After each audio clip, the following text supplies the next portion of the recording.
क्या दुनिया के कई देशों ने तीसरे विश्व युद्ध की तैयारी शुरू कर दी है? क्या अमेरिका रूस पर कोई बड़ा हमला करने वाला है? क्या नेटो देश भी किसी बड़े जंग की तैयारी कर रहे हैं? फ्रांस क्यों अस्पतालों के नेटवर्क को मजबूत कर रहा है? ऐसे अनेकों सवाल दुनिया भर में अचानक घूमने लगे हैं जब से एक सीक्रेट दस्तावेज लीक हुआ है। नमस्कार, आप देख रहे हैं बात साफ है। मैं हूं आपके साथ विवेक शांडिल्य। फ्रांस ने क्या तीसरे विश्व युद्ध की तैयारी शुरू कर दी है? ये सवाल इसलिए उठ रहे हैं क्योंकि खुफिया दस्तावेजों से खुलासा हुआ है कि फ्रांस ने अपने नागरिक अस्पतालों को बड़े पैमाने पर युद्ध की तैयारी में लगाना शुरू कर दिया है। स्वास्थ्य मंत्रालय ने बकायदा इसके लिए गाइडलाइंस जारी की है, जिसमें मार्च 2026 तक देश के अस्पताल हर रोज सैकड़ों घायल सैनिकों को संभालने के लिए तैयार रहें, इस तरह का आदेश दिया गया है। दस्तावेजों से यह भी पता चलता है कि फ्रांस न सिर्फ अपने सैनिकों बल्कि फ्रांस नेटो देशों के सैनिकों की इलाज की व्यवस्था भी कर रहा है। इसके लिए अस्पतालों को एडवांस स्तर पर तैयारी करने के निर्देश जारी कर दिए गए। नेटो के आर्टिकल 5 के तहत अगर किसी भी नाटो देश पर हमला होता है तो सभी देशों को युद्ध में कूदना होगा। ऐसी स्थिति में ब्रिटेन, अमेरिका और यूरोप के कई देशों को सीधे युद्ध में खींचे जाने का खतरा बढ़ सकता है, जिससे विश्व युद्ध 3 जैसी स्थितियां बन सकती हैं। जर्मनी के शीर्ष जनरल कार्स्टन ब्रेउर ने चेतावनी दी है कि रूस के ज़ेपैड 2025 युद्ध अभ्यास को आक्रामकता के बहाने के तौर पर इस्तेमाल किया जा सकता है। लीक हुए दस्तावेजों से यह भी पता चलता है कि स्कैंडिनेवियाई देशों में नागरिकों को युद्ध के दौरान कैसे जिंदा रहे, इसकी जानकारी दी जा रही है।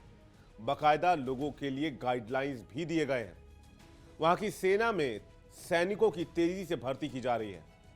पोलैंड और बाल्टिक देशों में भी सेनाओं को मजबूत किया जा रहा है, जबकि बाल्टिक राज्यों ने टैंक, खाई, माइनफील्ड और रॉकेट सिस्टम से युक्त जो डिफेंस पंक्तियां हैं उसको तैयार करना शुरू कर दिया है। जर्मनी ने ऑपरेशन डॉयचलैंड के नाम से 1000 पन्नों का एक दस्तावेज तैयार किया है, जिसमें सुरक्षित स्थलों, बंकरों और नेटो सैनिकों और वाहनों की तैनाती का पूरा खाका दिया गया है।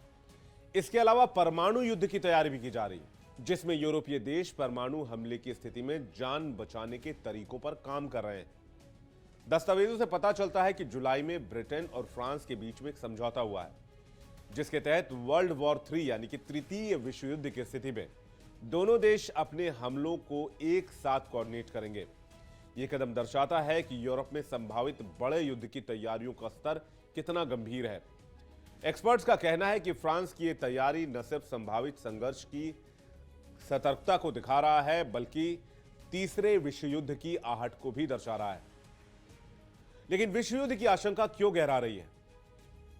इसे समझने के लिए आपको पहले और द्वितीय विश्व युद्ध को भी समझना होगा। कैसे भड़का था पहला विश्व युद्ध? 20वीं सदी में यूरोप के देशों में खुद को अत्याधुनिक हथियार से लैस करने और अपनी सेना के आकार को बढ़ाने की होड़ मच गई। औद्योगिक क्रांति ने इसके लिए जमीन तैयार की, जिसका उपयोग अत्याधुनिक हथियार बनाने के लिए हुआ। चूंकि औद्योगिक क्रांति के मामले में जर्मनी और ग्रेट ब्रिटेन सबसे आगे था, इसलिए हथियारों की दौड़ में वो आगे निकल गए। दोनों देशों ने अपनी नौसेनाओं को भी काफी मजबूत किया। कुछ देश अपनी सेना और हथियारों के बल पर खुद को सबसे शक्तिशाली समझने लगे। उन्हें लगा कि अब उन्हें कोई भी नहीं हरा सकता। आगे चलकर यही बातें विश्व युद्ध का कारण बनी। 19वीं सदी में यूरोप के देशों ने एक दूसरे की रक्षा के लिए आपस में कई संधियां की। यानी अगर एक देश पर हमला हुआ तो उसका मित्र देश मदद करेगा।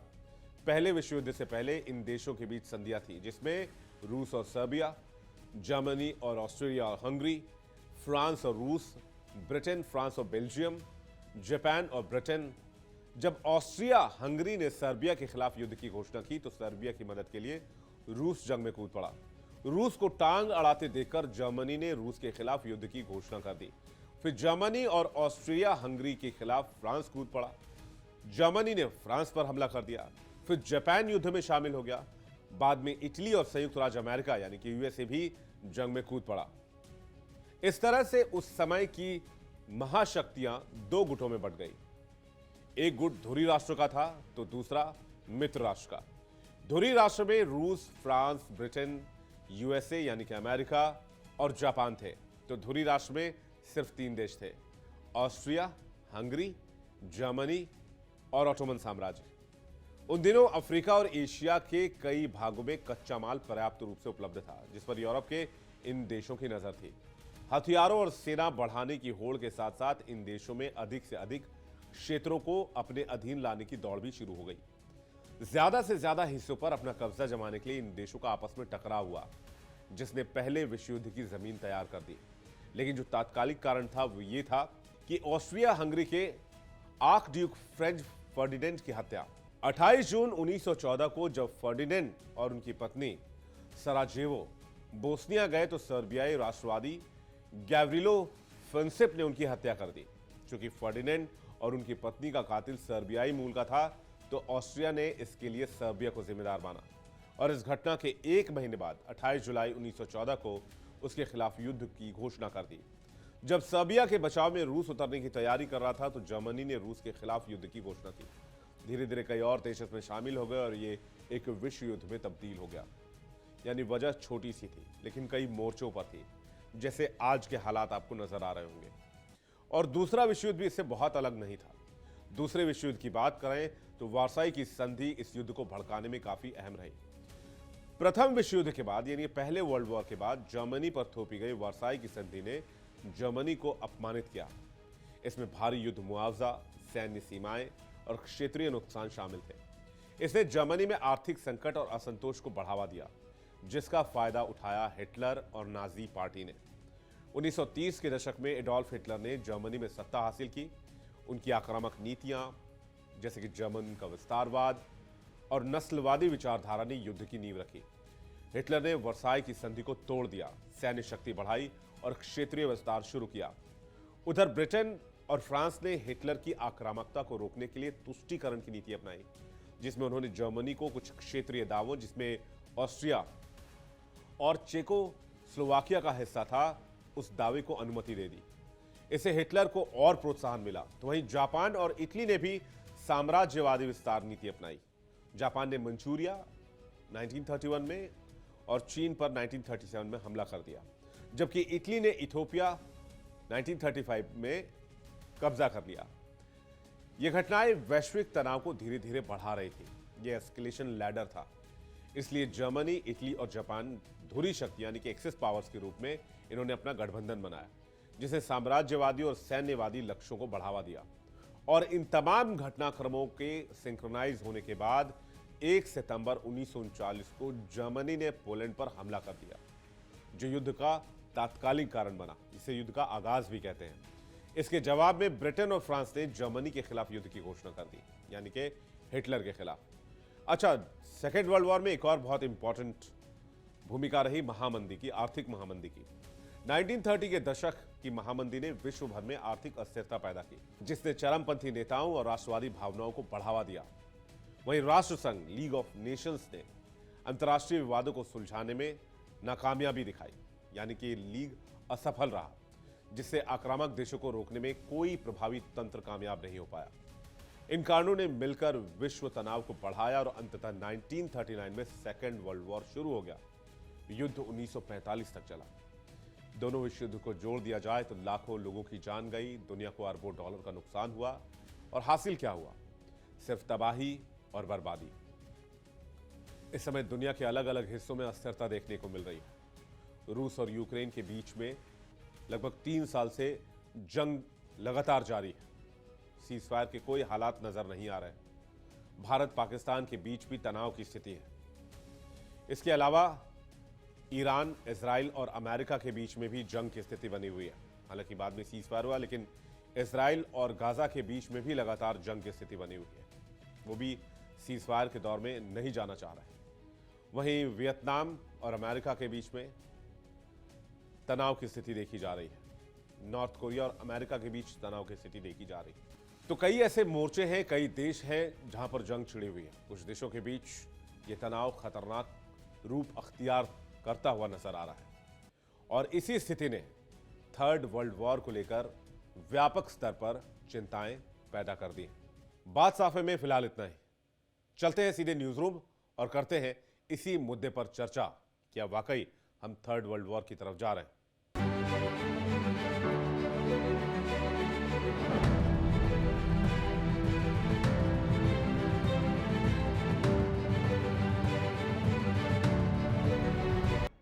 शुक्रिया विवेक आपका। विवेक जैसा भी बता रहे थे कि प्रथम विश्व युद्ध कैसे हुआ, द्वितीय विश्व युद्ध कैसे हुआ और तीसरे विश्व युद्ध जिसको लेकर लगातार आहटें चलती हैं, जिसको लेकर लगातार ये कहा जाता है कि तीसरा विश्व युद्ध शुरू हो जाएगा। 2022 में जब यूक्रेन और रूस के बीच में हमला हुआ था, जब लड़ाई शुरू हुई थी, जब रूस ने यूक्रेन पर हमला कर दिया था, तब भी ये कहा गया था कि तीसरा वर्ल्ड वॉर जो है वो होगा। लेकिन आज तकरीबन 3.25 साल बीत गए हैं, ऐसा कुछ हुआ नहीं है। अब मामला समझौते की तरफ जा रहा है। लेकिन चर्चा और सवाल यह है कि आखिर ऐसा क्या हो गया है कि तीसरे विश्व युद्ध को लेकर चर्चाएं एक बार फिर से शुरू हो गई हैं और न्यूज रूम में हम उसी पर चर्चा करेंगे। दरअसल फ्रांस की तरफ से एक लेटर जो है वो जारी किया गया है फ्रांस के स्वास्थ्य विभाग को, जिसमें यह कहा गया है कि 2026 में कुछ बड़ा होने वाला है। लिहाजा जो यूरोपियन कंट्रीज हैं, उनके जो सैनिक होंगे, उनको मेडिकल फैसिलिटी देने के लिए ज्यादा से ज्यादा जो मेडिकल इंफ्रास्ट्रक्चर है उसे विकसित करे, उसे बढ़ाए। अब इसकी जरूरत क्यों आन पड़ी है, इसके पीछे जाना पड़ेगा। दरअसल इधर बीच यूक्रेन और रूस के बीच में टेंशन है। इजराइल लगातार कभी यमन पर हमला कर रहा है, कभी ईरान के साथ उसकी जो टकराहट है वो देखने को मिल रही है। तो जो मिडिल ईस्ट है वो अशांत है और यही बात यूरोपियन कंट्रीज को परेशान कर रही है। उन्हें लगता है कि हमें अपनी तरफ से तैयार होकर रहना पड़ेगा, क्योंकि यूरोपियन कंट्रीज का मतलब यहाँ नाटो है और नेटो की जानता है कि अगर नेटो के किसी भी एक मुल्क पर हमला होता है तो सभी नेटो के मुल्क को उसको मदद करनी पड़ेगी। ठीक उसी तरह मेडिकल फैसिलिटी की भी बात यहीं पर सामने आती है कि वहां भी मदद करनी पड़ेगी और यही वजह है कि फ्रांस की तरफ से जो तैयारियां हैं वो शुरू हो गई हैं। नैना, नमस्कार, बहुत स्वागत है आपका न्यूज रूम में। मैं हूं आपके साथ नैना यादव और बार बार तीसरे विश्व युद्ध का जिक्र, चर्चा इसीलिए और भी ज्यादा जोरों से होती नजर आती है क्योंकि अगर पिछले कुछ वक्त की बात करें तो इस ही दशक के अंदर, पिछले 4 से 5 सालों के अंदर पूरी दुनिया अलग अलग मोर्चों पर एक अलग युद्ध जो है उसको झेल रही है। चाहे बात रूस यूक्रेन की बात हो, चाहे बात इजराइल गाजा की बात हो, या फिर हाल ही में हिंदुस्तान ने भी एक सो कॉल्ड बड़े एक युद्ध की झलक है वो जरूर देखी थी और ऐसी ही दुनिया की कई इलाकों में एक अलग स्थिति बनती नजर आती है। अब इस बीच एक चर्चा ये भी है विदेशी मीडिया के हवाले से, उसमें ये भी कहा जा रहा है कि खासतौर से नाटो बड़े स्तर पर एक तैयारी करता है और उसमें बाकायदा इस बात का भी जिक्र हो रहा है कि अगर आने वाले वक्त में हम देखें अगर युद्ध होता है तो उसमें नाटो की बड़ी भूमिका रहेगी और उसमें कई महत्वपूर्ण जो बातें हैं उसका बाकायदा उस चीज़ में मेंशन किया गया है। और हम सभी जानते हैं, खासतौर से अगर अमेरिका की बात करें तो अमेरिका अपने आप को एक अलग रूप में बताता है और हमेशा अमेरिका की जो एक अलग सिचुएशन नज़र आती है। लेकिन एक बात और ये देखने वाली बात है, क्योंकि पिछले कुछ वक्त से मीडिया के हवाले से ये भी खबर आती है कि न्यूक्लियर अटैक्स जो है, अगला वॉर जो होगा वो न्यूक्लियर स्तर पर होगा और दुनिया के कई ऐसे देश हैं जो अपने अपने स्तर पर तैयारी कर रखे हैं और उसमें रशिया की भूमिका बहुत अहम हो सकती है, नाटो की भूमिका और अहम हो सकती है। अभी हालांकि चर्चा है यश, मुझे लगता है कि कई और अलग अलग मोर्चों पर वर्ल्ड वॉर 3 की पटकथा जो है वो लिखी जा रही है और कहा जा रहा है कि इस दशक के अंत तक पूरी दुनिया एक और वर्ल्ड वॉर का सामना करने वाली है। बिल्कुल, आपने नमस्कार, पहले तो स्वागत है आपका न्यूज रूम में। मैं आपके साथ यश कौशिक। जैसा कि आशीष जी और नैना जी ने बोला, ये बहुत सही चीज बोली, लेकिन आज के समय में जो डायनामिक्स है, जो वर्ल्ड पॉलिटिक्स चल रही है इस टाइम, कि कभी अमेरिका एक देश के साथ होता है, कभी अमेरिका कनाडा के रिलेशंस को एक एग्जाम्पल दिया जाता है कि वेस्टर्न वर्ल्ड जो है वो ईस्टर्न वर्ल्ड से एकदम अलग है और उनका उदाहरण सबको देके सिखाया जाता है कि अगर दो देश इतने बड़े, जिनकी लैंड साइज इतना बड़ा है, अगर वो एक साथ मिलकर काम कर सकते हैं तो मिडिल ईस्ट में क्यों नहीं काम हो सकता। साथ में इंडिया पाकिस्तान का एग्जाम्पल दिया जाता है। लेकिन वर्ल्ड वॉर से पहले आते हैं कोल्ड वॉर्स। ये जो कोल्ड वॉर चल रही है ये अभी से नहीं है, पिछले कई दशकों से चलती हैं। अभी यूक्रेन रशिया हमारे सामने लेटेस्ट एक उदाहरण है। साउथ ईस्ट एशिया में हमने देखा था ये हो रहा था, चाइना सी में। लेकिन आने वाले समय में वर्ल्ड वॉर 3 होगी या नहीं होगी, मुझे ऐसा लगता है जो सिनेरियो डेवलप हो रहा है, जैसा कि नैना जी आपने भी बोला कि न्यूक्लियर वेपन्स, आज हर देश, हर यूनियन ये चाहता है कि हमारे पास न्यूक्लियर वेपन हो, हमारे पास न्यूक्लियर वेपन्स उस तादाद पे हो कि अगर कभी कुछ हमला होता है तो हम लोग सामने खड़े हैं, हमारी नेबरिंग कंट्रीज जो नेबर्स हैं, हमारे पड़ोसी मुल्क हैं, वो उसमें साथ देने के लिए खड़े हैं। यश जो है वो न्यूक्लियर वेपन से आगे निकल गई है। अब लोग हाइड्रोजन बम बनाना शुरू कर दिए हैं, जो न्यूक्लियर बम से कई गुना ज्यादा जो है वो खतरनाक इंडिया के होगा। पास ऑलरेडी हाइड्रोजन बम है, पहले से मौजूद है, बना हुआ है। तो उसको लेकर तैयारियां शुरू की। विवेक, आप लेकिन, अपनी बात पूरी करिए। मैं ये मानता हूँ आशीष की ये जो हाइड्रोजन बम और न्यूक्लियर बम है, ये जो है ये वेपन ऑफ डेटरेंस है।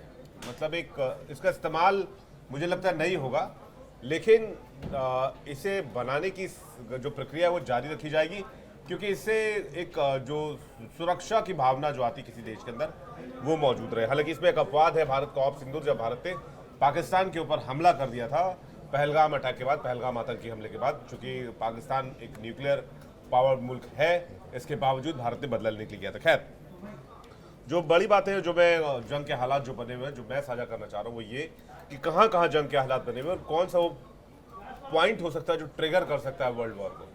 तो पहले तो आप देख लीजिए कि सबसे पहला जो है वो रशिया यूक्रेन वॉर है। रशिया यूक्रेन वॉर को लगातार जो है वो सीज फायर करने की कोशिश की जा रही है। भारत कई बार अपील कर चुका है, अमेरिका कई नाकाम कोशिश कर चुका है, डोनाल्ड ट्रंप कई मीटिंग कर चुके हैं, और भी दुनिया कई देश कह रहे हैं कि पीस आनी चाहिए, जो है वहाँ पर शांति होनी चाहिए। बहुत लंबे समय से वॉर चल रहा है, कई लोगों की जान चली गई है।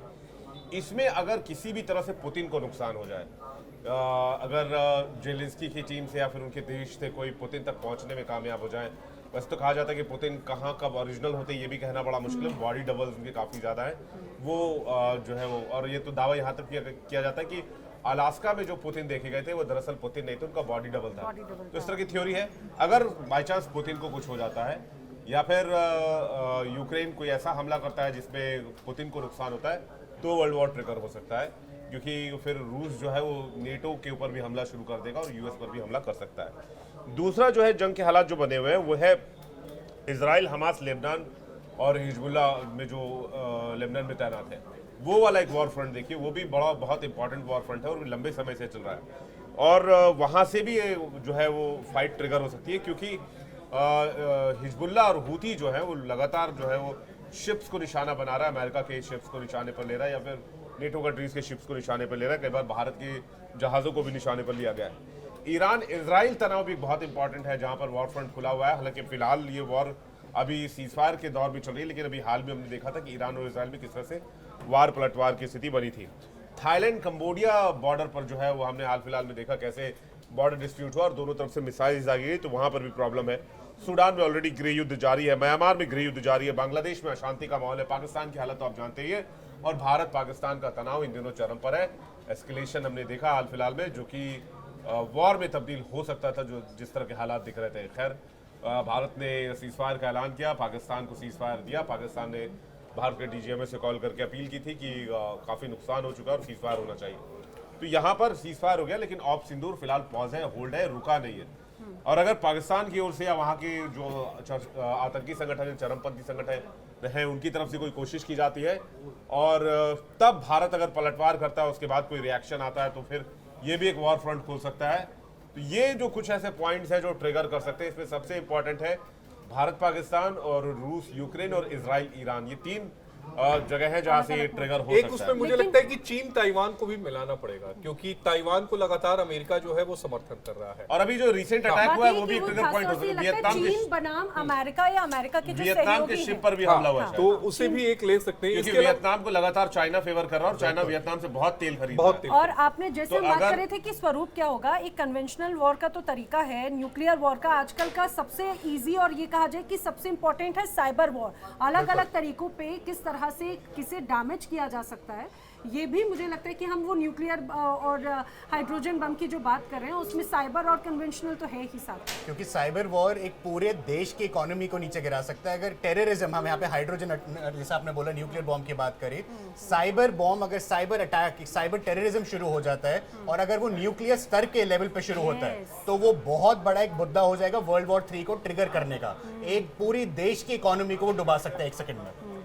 दो अलग अलग ऐसे गठबंधन बन रहे हैं जिसको समझना पड़ेगा कि नाटो की तरफ से तैयारी क्यों हो रही है। एक तो क्रिंक है, यानी चाइना, रशिया, ईरान और नॉर्थ कोरिया। ये पश्चिमी देशों के खिलाफ खड़े हैं, इसमें कोई दो राय नहीं है, इसमें अमेरिका भी शामिल है। और यही वजह है कि नाटो यानी अगर हम यूरोपियन कंट्रीज की बात करें तो वो अमेरिका और रूस को रोकना चाहता है।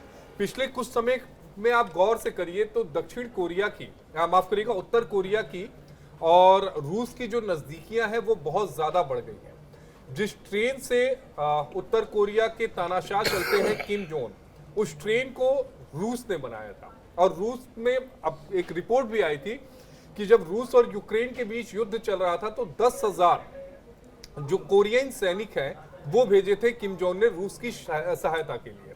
तो ये एक नया जो गठजोड़ बन रहा है, इसकी वजह से ये यूरोपियन कंट्रीज परेशान है। पोलैंड, जर्मनी, फिनलैंड और फ्रांस ये अपने लोगों को अब एक गाइड बुक बांट रहे हैं कि अगर युद्ध होता है तो अपने आप को कैसे बचाएं।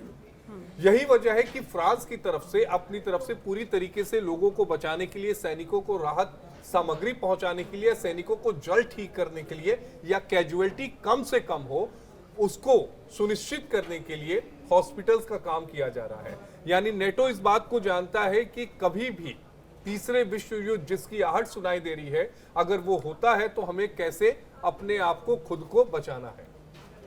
और मुझे लग रहा है कि सबसे महत्वपूर्ण बात ये भी हो जाती है कि हम वजहों की अगर बात करते हैं, भाई राइवलरी तो अपने आप में एक है ही, लेकिन जैसा कि पहले विवेक ने भी बताया कि हर एक मोर्चे की अपनी अपनी अलग अलग समस्याएं हैं। हमने देखा है कि खासतौर से रूस नाटो के तौर पर एक अलग सिचुएशन जो है वो बनती नजर आती है, और उसको लेकर भी बार बार ये कहा जा रहा है कि सुवाल्की गैप जो है पोलैंड और लिथुआनिया के बीच का जो सक्रिय पट्टी है वो नाटो को बहुत बड़ा सेंसिटिव जोन है, और शुरू से इसको लेकर भी एक अलग तनाव, एक अलग विवाद नजर आता रहा है। और नाटो और अन्य देश जो है यूरोपियन कंट्री, उनको लेकर भी एक अलग टकराव इस पट्टी को लेकर लगा हुआ है कंटिन्यू। नहीं, इसमें आपको दो तीन चीजें देखनी होगी। पहली चीज तो ये कि अभी हाल के डेवलपमेंट्स पर नजर डालिए। हाल के डेवलपमेंट्स में सबसे ताजा डेवलपमेंट है आज का प्रेसिडेंट ट्रंप का बयान, जो कि जिसमें उन्होंने कहा है कि जो एक मंच पर थे पुतिन, शी जिनपिंग और किम जोंग उन, हालांकि कोने में शहबाज शरीफ भी थे, लेकिन वो इतने छोटे थे, कटोरा लेकर दिख रहे थे कि उनको नोटिस नहीं किया गया। तो तीन थे मेनली, तो तीनों को देखकर ट्रंप का रिएक्शन आया कि हमें वो धमका नहीं सकते, वो हमें थ्रेट नहीं कर सकते। तो क्या इन तीनों की तिकड़ी को यूएस एक थ्रेट की तरह देख रहा है? पॉइंट नंबर 1, क्या यूएस इसकी तैयारी कर रहा है? क्योंकि पुतिन को जवाब देने की यूएस बात कर चुका है, ट्रंप बात कर चुके हैं। वो कह रहे थे कि पुतिन को इसका अंजाम भुगतना हो, क्योंकि अलास्का की बातचीत फेल हो गया। अलास्का में बातचीत करने के लिए गए थे रशिया यूक्रेन वॉर की, तो पता चला कि पुतिन ने वहां पर बातचीत शुरू कर दी अलास्का की, कि भाई अलास्का को जो हमने आपको दिया था उसका लीज खत्म हो चुका और अलास्का वापस कर दीजिए। उन्होंने साफ कहा कि अलास्का हमने बेचा नहीं था, अलास्का 1874 में हमने लीज पे दिया था, अब वो लीज खत्म होगी 99 साल की, तो अब वो वापस क्या बात करते हो, अलास्का की बात होने लगी है, बोले अलास्का वापस करो। तो डोनाल्ड ट्रंप काफी निराश हुए, उसके बाद कहने लगे कि अंजाम भुगतना होगा। वो एक पॉइंट रहा। दूसरा पॉइंट, जब तीनों नेता साथ आए तो वहां पर कहा कि भाई आप हमें धमका नहीं सकते हो, आप हमें थ्रेट कर रहे हो, धमकी दे रहे हो। तो ये जो दो डेवलपमेंट है ये बहुत इंपॉर्टेंट है। तो या तो फिर अमेरिका बहुत बड़ी तैयारी कर रहा है, अमेरिका कोई ऐसे वॉर की तैयारी कर रहा है कि पुतिन को घेरने की कोशिश शुरू करे और एक जबरदस्त वॉर छेड़ दे पुतिन के खिलाफ, जिसमें नॉर्थ कोरिया और चाइना भी, चाइना तो डायरेक्ट वॉर में नहीं आएगा क्योंकि चाइना कभी डायरेक्ट वॉर में नहीं आता है, वो एक बहुत तेज तरार व्यापारी की तरह वो अपना फायदा देखता है, तो डायरेक्ट तो नहीं आएगा। हो सकता है नॉर्थ कोरिया आ जाए, ईरान आ जाए, ऐसे अलाइज जो है वो रशिया के साथ आ जाए, जिसमें फिर नेटो के जो नेटो सैन्य संगठन है वो अमेरिका के साथ आना उसकी मजबूरी हो जाएगी। लेकिन उसमें भी हो सकता है कुछ देश जो है वो अपना पाला बदले, लेकिन हो सकता है कि अमेरिका कुछ बड़ा प्लान करा, जो एक लेटर जो लीक हुआ उसके एवज में दिखता लेकिन है। विवेक, सिर्फ वर्ल्ड वॉर की जो अगर वजह संभावित आने वाले वक्त में बने, सिर्फ उसमें अमेरिका की ही भूमिका हो, मुझे लगता है ये इतना ज्यादा सिर्फ वो नहीं होगा। अगर बड़ी वजहों में देखें तो जैसा हम वही बात कर रहे थे कि पहले भाई नहीं, अमेरिका या नेटो कोई ऑपरेशन लॉन्च कर सकता है यूक्रेन के बेहाफ पे, तब ये चीज बड़ी हो जाएगी, तब ये कैनवस जो है वो बड़ा हो जाएगा। क्योंकि अभी तक डायरेक्टली नेटो इन्वॉल्व तो है, लेकिन वॉर में इन्वॉल्व नहीं है। यस, वो वॉर नहीं लड़ रहे, उसके सैनिक वॉर नहीं लड़ रहे, ट्रेनिंग दे रहे हैं, पैसा दे रहे हैं, फूड दे रहे हैं, दवाइयां दे रहे हैं, मेडिकल टीम भेजी हुई है, सब कुछ दिया हुआ है। लेकिन अगर डायरेक्ट इन्वॉल्व हो जाए, जैसे अमेरिका अपने सैनिक उतारा, जैसे अफगानिस्तान में उतारा था, तो उस केस में हो सकता है कि ये जो सिनारियो बड़ा हो जाए और एक बड़ी जंग जो है वो फिर से रशिया वर्सेस अमेरिका देखने को मिले, या फिर इस तरह की कोई स्थिति बन जाए। तो मुझे लगता है वो प्रोस्पेक्ट हो सकता है कि अमेरिका कुछ बड़ा सोच रहा है, बड़ी तैयारी कर रहा है, जिसके लिए तैयारी की जा रही है या फिर जिसके कयास लगाए जा रहे हैं, क्योंकि रूस ने अमेरिका की हर बात को खारिज कर दिया और हम सभी जानते हैं कि डोनाल्ड ट्रंप जिस तरह के जिद्दी नेता हैं, जिस तरह से स्टबन है वो अपनी चीज़ों को लेकर, कोई इनकी बात नहीं मानता है तो फिर वो बदला लेने पर उतारू हो जाते हैं। जैसे कि आपने भारत और अमेरिका के रिश्ते में देखा है, जब भारत पर 50% का टैरिफ लगाया गया, 25% एक्स्ट्रा इसलिए लगाया गया क्योंकि भारत ने कभी स्वीकार नहीं किया कि ऑपरेशन सिंदूर में सीज फायर अमेरिका की वजह से हुआ। तो मुझे तो ये लग रहा है आशीष कि अब आने वाले वक्त में अगर वर्ल्ड वॉर की तस्वीर बनती है तो वो आइडियोलॉजिकल वे में बनेगी, ट्रेड वॉर में बनेगी, टेरिटोरियल अंदाज में बनेगी या सुपर पावर वाली राइवलरी में बनेगी? नहीं, मुझे लगता है कि आने वाले समय में ट्रेड वॉर में बनने की ज्यादा उम्मीदें हैं। वो उम्मीद इसलिए है क्योंकि अभी जो हमने तस्वीरें देखी थी चीन से, जहां पर प्रधानमंत्री नरेंद्र मोदी, चीन के राष्ट्रपति शी जिनपिंग और उसके अलावा रूसी राष्ट्रपति पुतिन, ये 3 महाशक्तियों का एक साथ आना, ये दूसरा इशारा करता है। देखिए, हमारे मुल्क का बड़ा सीधा सा है कि हम कभी किसी से झगड़ा नहीं करते, हम अपना शांति से जीवन, हाँ, गुट निरपेक्ष हमारी हमेशा से किसी गुट में नहीं है, तो हम किसी गुट के हैं ही नहीं। लेकिन चूंकि ब्रिक्स जो एक समूह जो बनाया गया था, उसका मकसद ही यही था कि आप अपने सामानों को, अपने मुद्रा को प्रमोट करो। तो ब्रिक्स में जो कारोबार होता है वो आपकी अपनी मुद्रा में होता है। अगर हम बात करें रशिया की तो वो रूबल में करता है, हम रुपये में करते हैं। ब्रिक्स अपनी एक करेंसी लाना चाहता है और मुझे लगता है कि जिस दिन ये करेंसी आ गई, ब्रिक्स की अपनी करेंसी, तो मुझे लगता है कि वो गेम चेंजर साबित होगा। और वो पॉइंट ऑफ ट्रिगर भी हो सकता है। हाँ, वो वहां से हो सकता है कि यूएस, क्योंकि अभी तक जितने भी बॉन्ड वगैरह हैं वो सारे हम डॉलर में लेते हैं और डॉलर में हम बॉन्ड जमा कराते हैं। तो आप डायरेक्ट डॉलर की बादशाह को चुनौती देंगे ना, और हो सकता है कि ये वॉर ट्रिगर हो सकता है। डॉलर ऊपर या नीचे होता है तो उसका असर मार्केट पे जाता है और यही बादशाहत खत्म करने की जो कोशिश है वो ब्रिक्स मुल्कों की है। फाइनल कमेंट यश, इसमें एक बार अभी जैसे ब्रिक्स की बात आई, वैसे क्योंकि जितने समूह बने हुए हैं, हमने ब्रिक्स की बात करी, G20 है, UN है, UNGA है, ये जितनी भी जो बॉडीज हैं, एक अगर वर्ल्ड वॉर का हाई और ना का जो डिसीजन होगा कि हो रहा है या नहीं हो रहा है, चाहे किसी भी माध्यम से हो, हाइड्रोजन हो, साइबर टेररिज्म हो, न्यूक्लियर हो, ये बहुत बड़ा इन पे एक वो टेक होगा। क्या ये बॉडीज अपने अपने रीजन की पार्टीज को, अपने अपनी पार्टी से मेरा मतलब देशों को,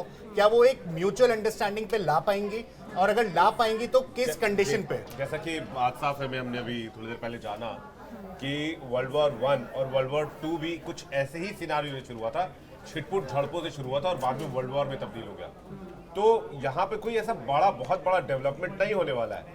कोई एक ट्रिगर पॉइंट ऐसा आएगा जिसके संकेत मिल रहे हैं, जिसके बाद ये स्थिति बन सकती है। उम्मीद ये की जानी चाहिए कि ऐसी स्थिति ना बने और दुनिया युद्ध की चपेट में ना आए, क्योंकि युद्ध की त्रासदी बहुत खतरनाक होती है। युद्ध तो हो जाता है, लेकिन युद्ध के बाद की तस्वीर बहुत डरावनी, बहुत दहशत में डालने वाली और बहुत खतरनाक और किसी भी देश को तोड़ देने वाली होती है। तो उम्मीद यही की जानी चाहिए कि वसुधैव कुटुंबकम के राह पर पूरी दुनिया चले और हमें किसी तरह से युद्ध में ना उलझना पड़े। न्यूज़ रूम में फिलहाल इतना ही।